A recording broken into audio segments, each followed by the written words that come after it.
दोस्तों, क्या आप जानते हैं महाभारत में जो भयानक युद्ध हुआ था, इसके लिए सबसे ज्यादा जिम्मेदार कौन है?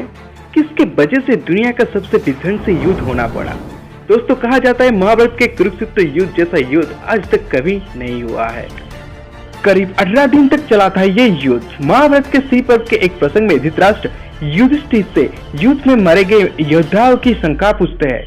धृतराष्ट्र के इस सवाल का जवाब देते हुए युधिष्ठिर कहते हैं कि इस युद्ध में 1,66,20,000 वीर मारे गए हैं। इनके अलावा 26,165 वीरों का कोई पता ही नहीं है।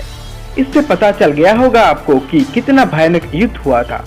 महाभारत के पांडवों का कुछ छोड़ के पूरे कुरु वंश के साथ उनका भी नाश हो गया था। लेकिन ये युद्ध को रोकने के लिए श्री कृष्ण ने बहुत प्रयास किया, बहुत बार समझाया, लेकिन कोई भी उनके बात नहीं सुना। फिर जो हुआ वो तो आप सबको पता है। इसलिए कहते हैं कि गुणी जनों के बात मान लेना चाहिए।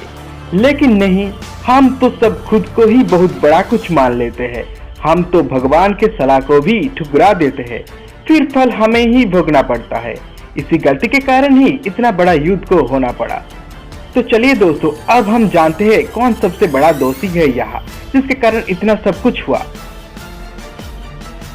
दोस्तों, यहाँ पर सबसे बड़ा दोषी और कोई नहीं बल्कि धृतराष्ट्र है। आपको लगेगा कि शकुनी ने इतना कुछ किया, इतना जहर भरा, फिर भी सबसे बड़ा दोषी सिर्फ धृतराष्ट्र को ही क्यों माना जाता है? तो आपके इस सवाल के उत्तर में हम कहेंगे, दोस्तों, धृतराष्ट्र के सबसे बड़ा दोष था उनके पुत्र मोह। पुत्र मोह में इतना विभोर था, उन्होंने क्या धर्म है और क्या अधर्म है ये सोचा ही नहीं। हमेशा दुर्योधन के हर बुरे काम में समर्थन करते गए। वो चाहते तो ऐसा कुछ भी नहीं होता, उनके आदेश से ही सब कुछ होता, क्योंकि वो राजा थे और राजा के आज्ञा पालन करना सबको पड़ता है। अगर वो चाहते तो पांडवों को अपने हक दिला सकते थे, लेकिन उन्होंने ऐसा नहीं किया। और भगवान श्री कृष्ण ने उनके राजसभा में शांति दूत बन के उनको बहुत बार समझाया था, फिर भी उन्होंने समझने की कोशिश ही नहीं की। पुत्र मोह में अंधे होके बैठे थे। आज भी समाज में ऐसे लोग जो है, जो सब कुछ गलत हो रहा है देखने के बाद भी अंधे होके बैठे रहते हैं। तो दोस्तों, ये थी हमारी कहानी।